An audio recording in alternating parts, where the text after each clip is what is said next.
Sudah pada tahu belum apa itu korupsi? Korupsi berasal dari bahasa Latin corruptio atau corruptus, yakni berubah dari kondisi adil, benar, dan jujur menjadi kondisi yang sebaliknya. Menurut Kamus Umum Bahasa Arab Indonesia, yaitu riswah atau suap, yang artinya pemberian yang diberikan seseorang kepada hakim atau lainnya untuk memenangkan perkaranya dengan cara tidak dibenarkan atau untuk memperoleh kedudukan.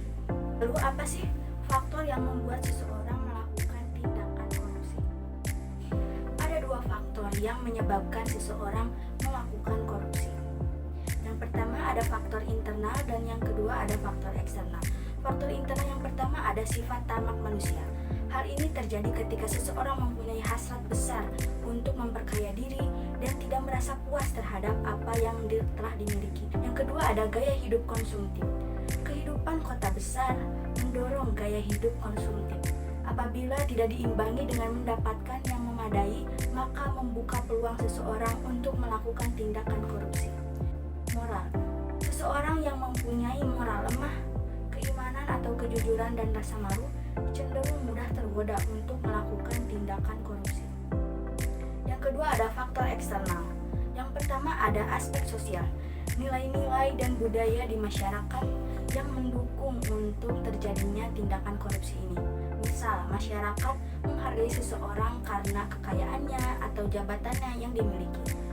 Yang kedua ada aspek politik. Money politik menggunakan uang dan keuntungan material untuk memperoleh pengaruh politik.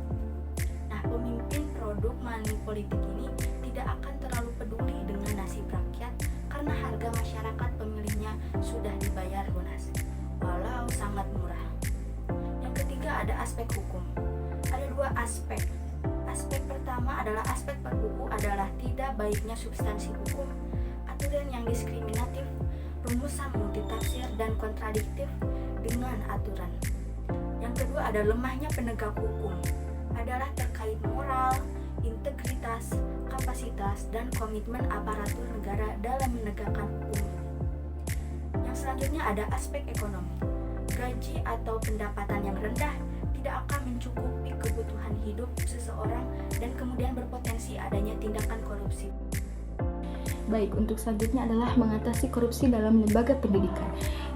Ini sangat penting karena yang pertama dapat mempengaruhi kualitas pendidikan. Korupsi dapat mengganggu penyelenggaraan pendidikan, mengurangi kualitas layanan pendidikan, dan menghambat pencapaian tujuan pendidikan yang berkualitas. Yang kedua adalah menghambat pengembangan sumber daya manusia. Korupsi dalam lembaga pendidikan dapat menghambat pembangunan sumber daya manusia yang berkualitas karena memprioritaskan atau asas dasar pribadi atau kelompok tertentu daripada kepentingan dalam pendidikan. Lalu yang ketiga adalah merusak integritas sistem pendidikan. Korupsi juga dapat merusak integritas sistem pendidikan dan mengurangi kepercayaan masyarakat terhadap lembaga pendidikan serta menciptakan lingkungan yang tidak sehat bagi pertumbuhan akademik dan moral mahasiswa. Yang keempat adalah menciptakan ketidaksetaraan akses. Korupsi dapat menciptakan ketidaksetaraan dalam akses pendidikan. Nah, karena memungkinkan adanya praktik-praktik nepotisme atau korupsi yang memihak kelompok yang tertentu dalam penerimaan mahasiswa atau pemberian fasilitas pendidikan. Lalu yang kelima ada mendorong pemborosan sumber daya. Korupsi seringkali mengakibatkan pemborosan sumber daya pendidikan dan menghabiskan dana publik yang seharusnya itu digunakan untuk meningkatkan mutu pendidikan secara efektif. Yang keenam adalah melanggar hak asasi setiap individu yang berhak atas pendidikan yang berkualitas. Terus dalam lembaga pendidikan adalah bentuk pelanggaran dan hak asasi manusia karena menghambat hak setiap individu atau perorangan untuk mendapatkan pendidikan yang layak. Adapun strategi untuk memerangi korupsi di lingkungan kampus yaitu sebagai mahasiswa, langkah yang dapat dilakukan adalah mencegah diri sendiri untuk tidak berperilaku korupsi, seperti tidak menitip absen kepada teman, kemudian datang kuliah tepat waktu, mengerjakan tugas sesuai aturan, dan tidak menyuap dosen atau staf untuk mendapatkan sesuatu. Kemudian, apabila kita mengikuti komunitas kemahasiswaan, bisa dilakukan dengan cara tidak mencari keuntungan pribadi atau kelompok dari biaya komunitas kemahasiswaan, menjalankan program dengan amanah, menyusun laporan dengan transparan, dan mengajak mahasiswa lain untuk berperilaku jujur.